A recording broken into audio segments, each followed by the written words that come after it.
하나님께서 얼마나 이스라엘을 사랑하시는가, 이스라엘을 보호하기 위해서 하나님께서 어떻게 일하고 계시는가, 이 문제를 오늘 46장은 이야기하고 있습니다. 하나님께서 여러분을 얼만큼 사랑한다 생각하십니까? 우리는 막연히 예수 그리스도께서 우리를 구원하시려고 십자가 못 박혀 죽으시는 그 말도 안 되는 그것만을 생각하고 있는데, 그러면 오늘 이 순간에는 하나님께서 여러분을 얼마만큼 사랑하고 계시고 얼만큼 일하고 계시는가, 오늘 이 순간에 하나님은 여러분을 위해서 무엇을 하고 계시는가, 이 문제를 함께 생각해 보려고 합니다. 이사야서 특징을 보면은 우상은 아무것도 아니다, 오직 하나님만이 참 살아계신 유일하신 창조주 하나님이라는 사실을 거듭 강조해서 말씀하신 후에 세상을 창조하신 유일하신 창조주 하나님께서 오늘 이스라엘을 위해서, 저와 여러분을 위해서 하나님이 무엇을 하고 있는가, 하나님의 일하심을 지금 기록하고 있습니다. 지난주에 봤던 45장에서는 하나님께서 나는 하나님이라 나 외에 다른 이가 없느니라 하는 이 말씀을 8번이나 반복해서 강조하셨는데, 오늘 46장에서도 9절에 또다시 2번씩이나 강조해서 나는 하나님이라 나 외에 다른 이가 없느니라 하는 말씀으로 오직 하나님만이 참된 하나님, 온 세상을 통치하신 유일하신 하나님이라는 사실을 강조하여 말씀해 주고 계십니다. 이스라엘 사람들은, 또 이 세상 사람들은 생명이 없는 우상들, 사람들이 만든 조각품에 불과한 그것들에게 생명을 달라, 복을 달라 빌고 기도하고 있었습니다. 이스라엘 사람들도 그들이 바벨론의 포로로 끌려가서 70년이 가까워질 동안에 하나님의 응답이 없었습니다. 하나님의 특별한 계시의 말씀이 그들에게 임하지 않을 때 그들이 초조해하고 불안해합니다. 그러니까 그들이 하나님께서는 과연 전능하신 분이 맞나? 하나님께서는 온 세상을 창조하신 유일하신 하나님이 맞나 하는 이런 의심이 들기 시작합니다. 당시 근동에는 모든 신들이 각자 자기가 활동하는 구별된 영역이 있다, 그렇게 생각했습니다. 그래서 이스라엘 사람도 바벨론의 벨이라는 신과 느보라는 신, 이 신이 이스라엘 사람들이 섬기고 있는 여호와 하나님보다 더 강한 능력의 신은 아닌가, 그래서 이스라엘이 바벨론의 포로로 끌려와서 지금 이렇게 죽도록 고생하고 있는 건 아닌가 하는 이런 의심을 하게 됩니다. 또 그들이 의심하는 것은 100번 1000번 양보해서 하나님이 유일하신 하나님이라 한다 할지라도 하나님은 우리를 버리신 것 아닌가, 하나님은 우리를 미워하고 있는 것 아닌가 하는 그런 의심이 그들에게 싹트고 있었습니다. 그래서 하나님께서 오직 여호와 하나님만이 참 하나님이고 우상은 인간이 만든 조각품에 불과하다는 이 사실을 말씀해 주고 계십니다. 이것은 오늘날 예수를 믿는 우리에게도 동일한 질문이고 의문이 될 수 있습니다. 믿음이 연약한 사람들은 과연 하나님이 나를 사랑하시는가, 오직 여호와 하나님만이 세상의 유일한 신인가 하는 그런 고민과 의심을 하게 될 것입니다. 세상에 수많은 종교가 있는데 그 신들은 정말 없는 건가 하는 이런 의심을 갖게 됩니다. 이 세상에는 사탄교라고 하는 그런 사탄을 숭배하는 자, 악을 숭배하는, 악신을 숭배하는 그런 악신교까지 생겨나고 있는 이때, 요즘은 종교다원주의가 교회를 지배하고 있습니다. 그래서 이 종교다원주의 세상 속에 살고 있는 교회마저도 세상에 수많은 신이 있다, 그 종교에도 구원이 있다, 여기까지 교회가 나가고 있습니다. 오직 예수를 믿어야만이 구원을 얻는다고 하면 편협한 기독교인이라고 오히려 교회를 공격하고 교회는 그것에 대해서 침묵하는 그런 세대를 살고 있습니다. 여러분은 어떻게 생각하십니까? 여러분은 진실로 예수 그리스도만을 믿어야 구원을 받는다는 이 성경의 가르침을 진실한 하나님의 말씀으로 믿고 계십니까? 아니면 세상에 수많고 많은 신들 중에 한 분 하나님으로 여러분은 생각하십니까? 생각하고 계십니까? 이제 여러분은 하나님 앞에서 정직하게 여러분의 신앙을 고백해야 합니다.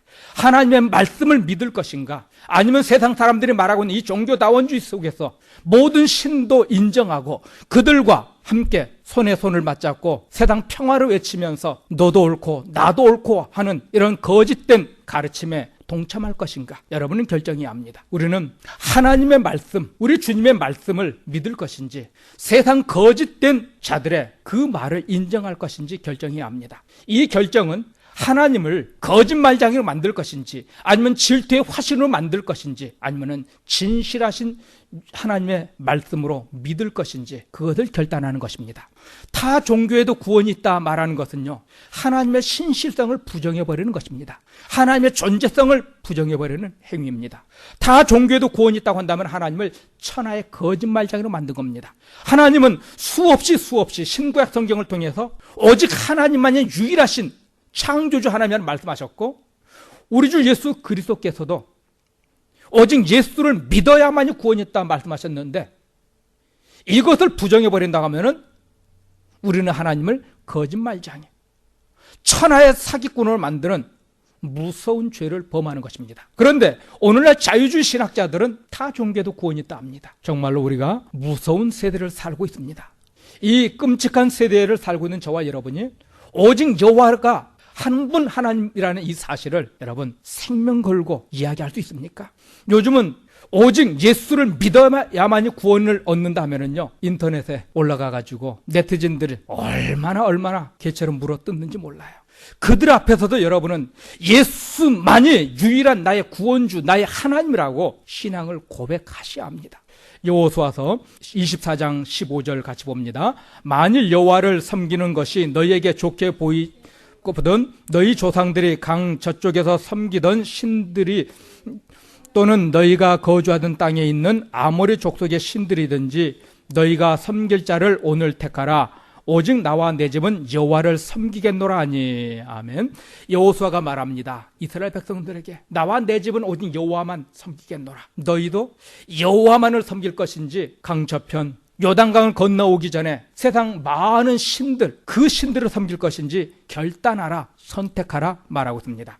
여호수아처럼 이제 우리도 하나님 앞에 우리의 신앙을 고백해야 합니다. 우리의 신앙 양심으로 오직 여호와만을 섬길 것인지 아니면은 다른 신도 인정할 것인지. 이스라엘은 바벨론의 포로 생활 기간이 길어지니까는 의심이 생깁니다. 정말 하나님 우리를 지명하여 부르셨는가? 우리를 하나님의 자녀 삼으신 것 맞나? 하나님이 계신 것을 인정하겠는데 정말 하나님이 유일하신 신이 맞나 하는 이런 의심 속에 그들이 빠져들기 시작합니다. 우리도 세상을 살면서 인생이 고달프고 기도하는 그 기도가 응답되지 않고 삶이 고달퍼지면은 이런 흔들림이 있을 수 있습니다.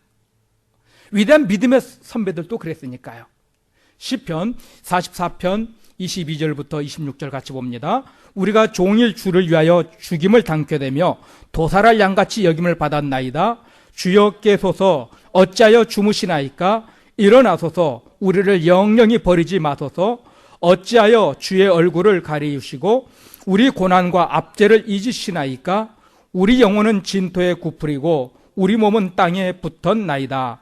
일어나 우리를 도우소서. 주의 인자심을 인하여 우리를 구속하소서. 시편 기자가 기도합니다.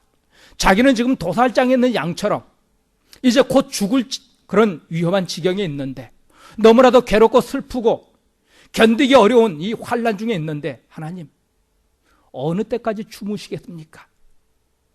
이제 제발 그 잠에서 깨서 일어나서 하나님 나를 도와주옵소서, 제게 은혜를 베풀어 주옵소서 하는 이런 절규의 외침을 하고 있습니다. 분명 시편 기자는 하나님이 주무시지도 않고 불꽃 같은 눈동자로 늘 이스라엘 백성들을 지키고 보호하신다는 알았지만은 그들의 삶의 괴로움의 시간이 커지고 길어지니까 절규하며 말합니다. 하나님 언제까지 우리를 돌보지 않고 언제까지 주무시렵니까? 이제 일어나서 제발 저를 도와주옵소서 하는 그런 절규의 기도를 드리고 있습니다. 이스라엘 사람들이 그런 견디기 힘든 시기를 보내면서 이런 절규의 기도를 하고 있었습니다. 그래서 하나님께서 이스라엘 백성들에게 하나님께서 우상보다 능력이 부족해서 이스라엘을 구원해내지 못하는 것이 아니라 하나님의 계획 가운데, 섭리 가운데 이스라엘을 향한 하나님의 놀라운 그 뜻을 이루기 위해서 그들을 바벨론으로 보냈다는 사실을 알게 하시려고 하나님 말씀합니다. 지나온 역사를 봐라. 지나온 세상 역사를 보고 이스라엘에게 너희에게 행했던 하나님의 일을 기억하라 말씀합니다.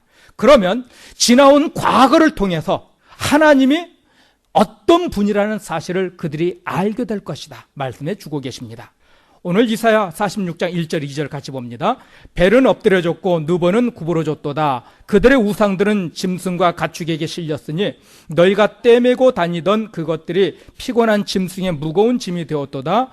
그들은 구부러졌고 그들은 일제히 엎드려졌으므로 그 짐은 구하여 내지 못하고 자기들도 잡혀갔느니라. 아멘. 바벨론의 신은 벨과 느보입니다. 이 벨은 하늘의 신이고 느보는 지혜의 신, 문학의 신으로 그들은 섬기고 있었습니다. 어마어마한 신전을 만들어서 거기에 두고 이 바벨론 사람들이 숭배할 뿐만 아니라 주변에 있는 많은 나라 사람들까지도 와서 함께 숭배했던 신입니다. 그런데 여기 보니까는 이 벨이 엎드려졌고 느보는 구부러졌다라 하는 이 말씀, 어디서 많이 본 표현이죠. 사무엘상 5장에 보면은 이스라엘 사람들이 블레셋과 전쟁을 할 때 전쟁에서 패하니까 어떻게 합니까? 하나님의 언약궤를 들고 나가서 전쟁을 합니다. 그럴 때 블레셋이 하나님의 언약궤가 전쟁 그 터에 들어온 것을 보고 우리는 죽었다. 어차피 죽을 거니까는 장렬하게 용감하게 한번 싸우다가 하나 죽자 하면서 블레셋 사람들이 이스라엘과 전쟁을 하는데 웬일입니까? 블레셋이 이스라엘을 이기고 하나님의 언약궤를 뺏어갑니다. 그리고 나서 그들이 자기들이 섬기는 다곤 신, 그 다곤 신이 앞에 서 있으면 이 앞에다가 여호와의 언약궤를 갖다 놨습니다. 그 말은 하나님을 이겼다는 겁니다.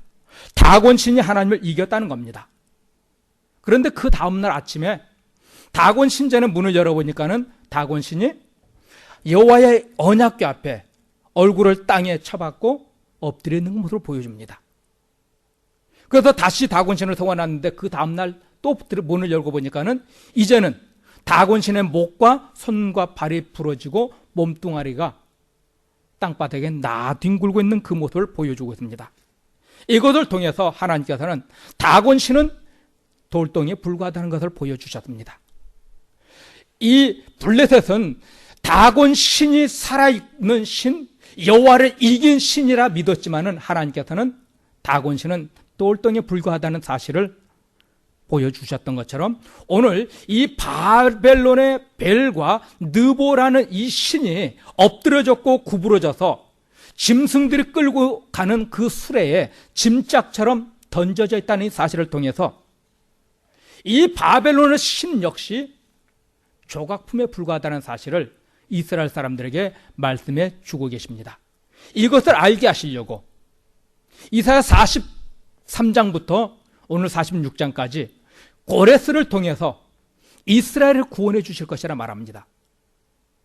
이스라엘 사람들은 자기들의 군사력이 약하고 아니면은 하나님의 능력이 부족해서 자기들이 바벨론의 포로로 끌려왔다 생각하고 있었는데 하나님께서는 이사야 40장 이전에서는 바벨론을 그렇게 높이 하나님이 써서 이스라엘 너희를 징계할 것이다 말씀하셨는데 43장부터 46장에서는 고레스라고 하는 이 한 사람 바사 왕을 통해서 그 바벨론까지도 멸망시키겠다 하면서 신들의 전쟁이 아닌 하나님이 계획하셨던 일이 이 인류 역사 속에서 실천되어지고 이루어지고 있다는 이 사실을 이스라엘 백성들에게 말씀해 주고 계십니다. 하나님께서는 이스라엘 백성들에게 말씀합니다. 우상들이 그들의 도움이 되는 것이 아니라 오히려 섬기는 자들에게 고통을 주는 짐이 될 뿐이다 말하고 있습니다.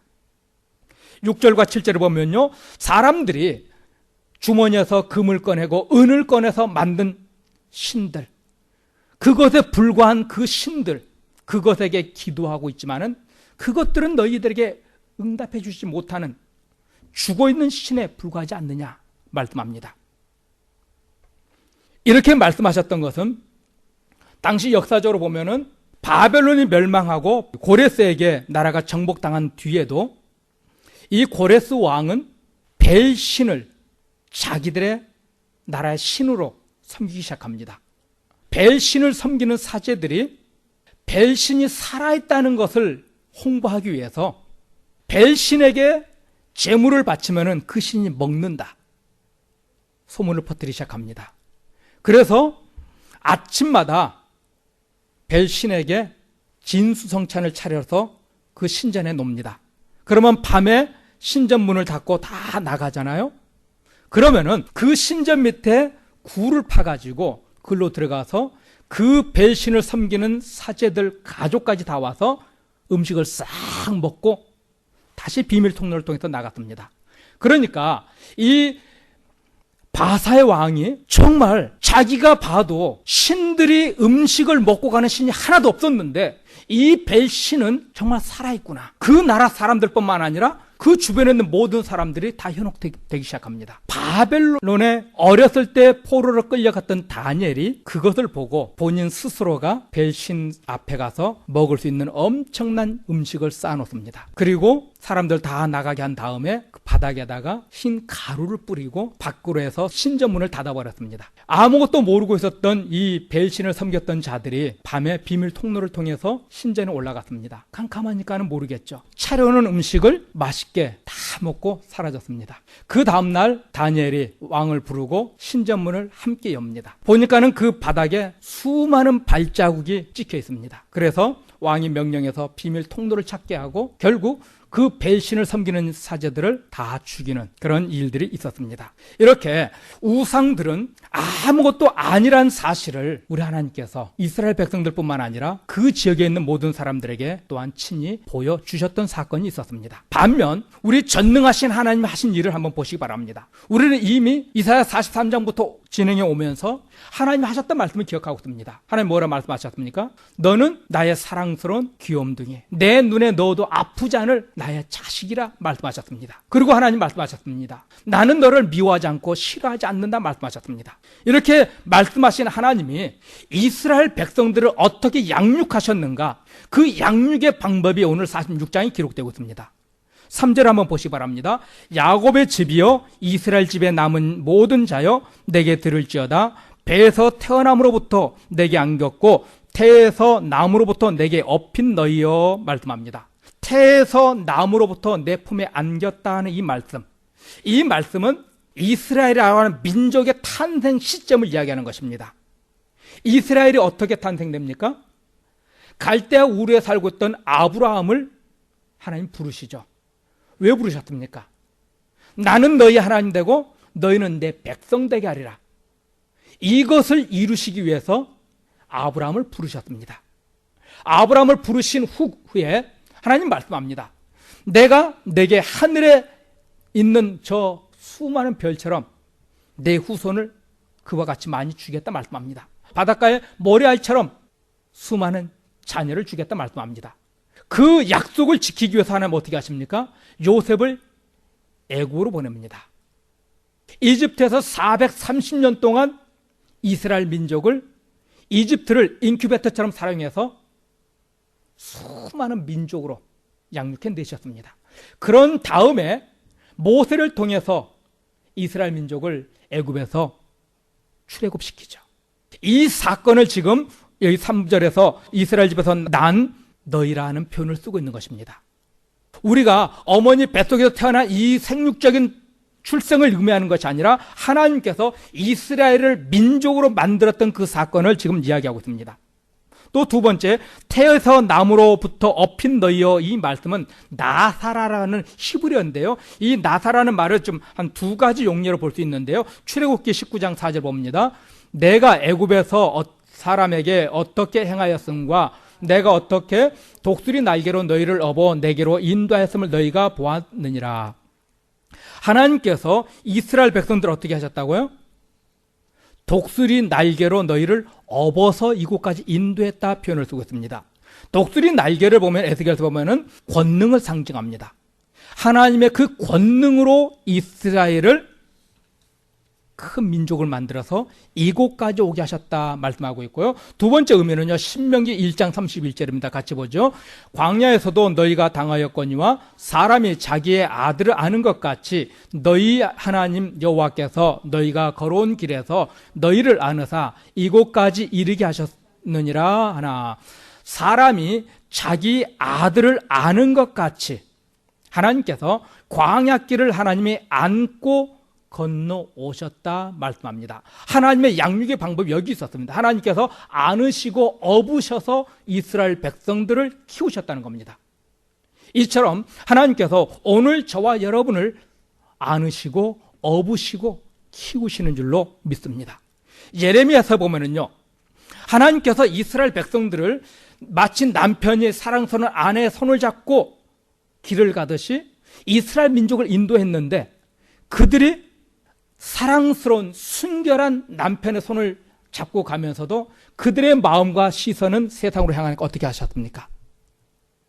예레미야서 말씀하기를 그들의 마음속에 하나님의 법을 심어서, 다시 말하면 우리 주 예수 그리스도의 오심을 통해서 예수 그리스도께서 우리 안에, 우리가 그리스도 안에 들어가는 이 신비한 연합을 통해서 우리를 저 영원한 천성까지 이끌어 가실 것을 에베소서는 약속해 주고 있지 않습니까? 이처럼 하나님께서 이스라엘이라고 하는 이 민족을 만드시고 나서 너희 혼자 가라가 하신 것이 아니라 하나님께서는 이스라엘의 아버지가 되어주셔서 그들을 하나님의 목적하셨던 그 나라까지 이끌어 가실 것을 성경은 약속해 주고 계십니다. 이처럼 여러분을 하나님께서 포기치 않을 것입니다. 언제까지 이런 은혜를 베풀겠답니까? 4절에 기록합니다. 같이요. 너희가 노전에 이르기까지 내가 그리하겠고 백발이 되기까지 내가 너희를 품을 것이라. 내가 지었은즉 내가 업을 것이요 내가 품고 구하여 내리라. 언제까지요? 백발이 될 때까지. 우리가 주님 품에 안기는 그날까지 하나님께서는 우리를 안으시고 업으시고 우리 안에 계시어서 우리를 반드시 하나님의 그 영광스러운 그 나라까지 이끌어 가시겠다 말씀합니다. 그 영광의 나라 가는 과정 중에 우리는 바벨론이라고 하는 이 나라에 포로처럼 망한 자처럼 고난당할 수도 있습니다. 마치 하나님 우리를 버리신 것 같은 그 침묵의 시간도 분명히 지나갈 수 있습니다. 세상 사람들이 봐도 하나님께 버림받은 것 같은 그런 고통스러운, 절망스럽고 괴롭고 슬프고 눈물 없이는 견딜 수 없는 그 시간들을 분명히 우리 지나갈 수 있습니다. 그러나 이스라엘 백성들은 그 와중에도 하나님 뭐라 말합니까? 내가 너를 안고 있다. 하나님 말씀합니다. 하나님의 품에 그 이스라엘을 품고 있고 업고 있다 말씀합니다. 인생 광야길 우리 홀로 가고 있는 것이 아니라 여호와께서 우리를 품고 안고 업고 계심을 여러분 확신하시기 바랍니다. 언제까지요? 주님 품에 안기는 그날까지요. 여기서 4절을 보면 내가라는 말이 무려 5번이나 반복됩니다. 이 짧은 한 구절에서요. 그만큼 하나님께서 반드시 이 약속을 성취하겠다는 강력한 의지의 표현 아니겠습니까? 일평생 이스라엘을 품에 안으시고 일평생 이스라엘을 업으시고 처음 우리를 부르셨던 그 삶의 목적으로 우리를 이끌어 가실 것을 말씀하셨습니다. 그래서 주님 말씀합니다. 세상 끝날까지 항상 너희와 함께 있으리라. 우리는 주님을 부인하고 외면하고 마치 하나님을 모르는 자처럼, 아니 하나님을 원수처럼 여기며 떠나가고 있다 할지라도요, 주님 어떻게 합니까? 내 이놈, 너 나 버렸지, 너 나 미워했지, 너 나 부인했지. 베드로에게 그러지 않으셨잖아요. 오히려 베드로가 주님을 3번씩 부인할 것을 아시고 뭐라 말씀합니까? 내가 너를 위하여 기도했다. 비록 내가 나를 3번씩 부인하고 떠나갔지만 내가 너를 위해서 기도했기 때문에 너는 반드시 회복될 것이다. 그러니까 내 형제들을 이제는 강하게 붙잡아다오. 주님 그렇게 말씀하셨듯이 우리 주님을 원수처럼 여긴다 할지라도요, 주님께서는 우리를 부인하지 않으실 것이고 버리지 않으실 것입니다. 말할 수 없는 탄식으로 도우시는 성령의 은혜로 우리를 회복시켜서 하나님의 위대한 증인으로서 하나님의 자녀로서 우리의 삶을 살 수 있도록 인도하실 것입니다. 그래서 성경 말합니다.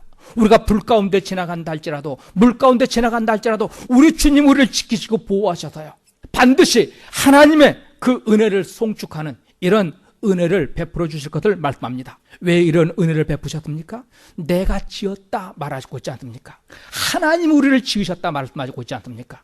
우리의 행위를 근거한 것이 아니라 하나님의 하나님 되심을 근거해서 말씀합니다.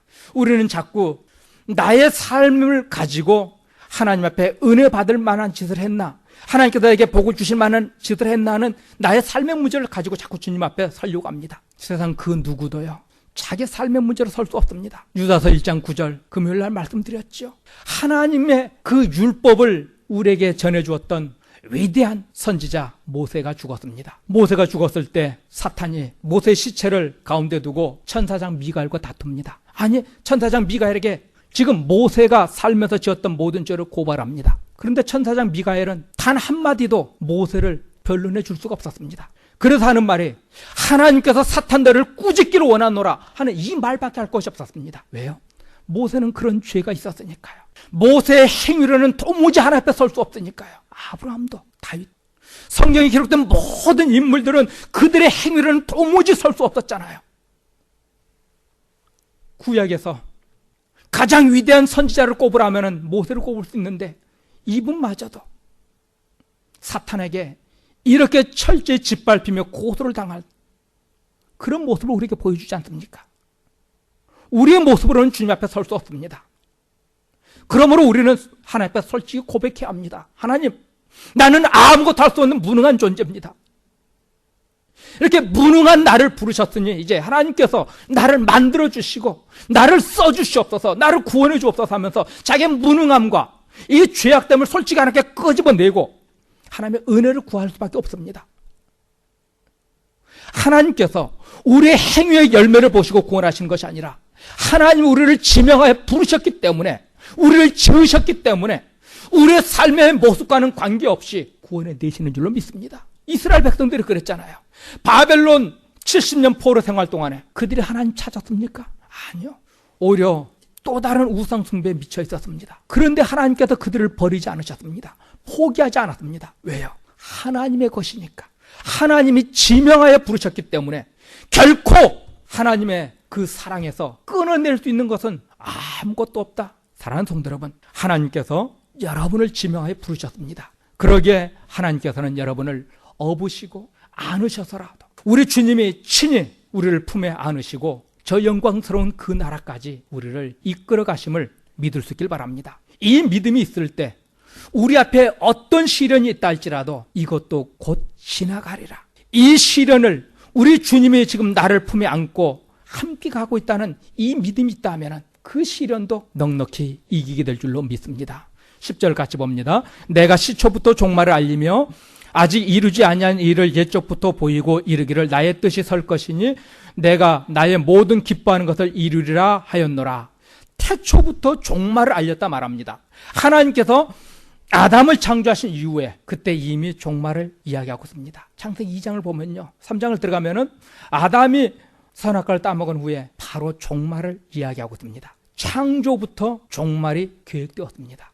이 땅에서 우리가 영원히 사는 존재가 아니라 저 에덴 동산에서 우리가 영원히 사는 그런 존재로 창조하신 것이 아니라 에덴 동산을 창조하셨을 때부터 이미 하나님께서는 종말을 준비하셨습니다. 그 일, 하나님께서 기뻐하시는 그 일을 다 이루리라 말하고 있지 않습니까? 그 종말을 하나님께서 계획하셨던 일을 어떻게 이루십니까? 11절에 보면요, 날짐승을 먼 곳에서 불렀다 합니다.